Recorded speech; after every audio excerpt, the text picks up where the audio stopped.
Liputan Sumsel, pemirsa, masyarakat yang belanja di Pasar Kayu Agung Oki diminta untuk waspada dan berhati-hati dalam membeli makanan khususnya mie karena diduga mengandung formalin. Inspeksi mendadak dilakukan Dinas Perdagangan bersama Satpol PP dan Polres Oki ke Pasar Kayu Agung Oki.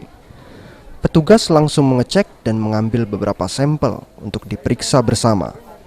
Ternyata setelah dilakukan pemeriksaan, dari bahan sampel mie yang diambil, ternyata ditemukan bahan yang mengandung formalin.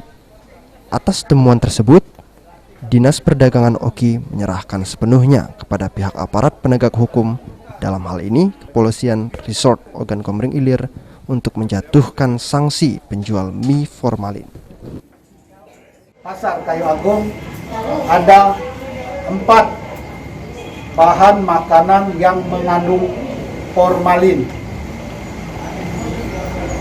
Jadi dari 16 tersebut 4 yang mengandung formalin positif dan 12 tidak mengandung bahan berbahaya, baik itu formalin, borak, rodamin, dan lain-lain.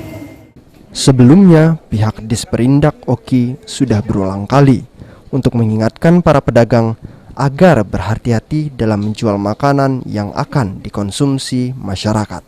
Ahmad Romawi, PAL TV.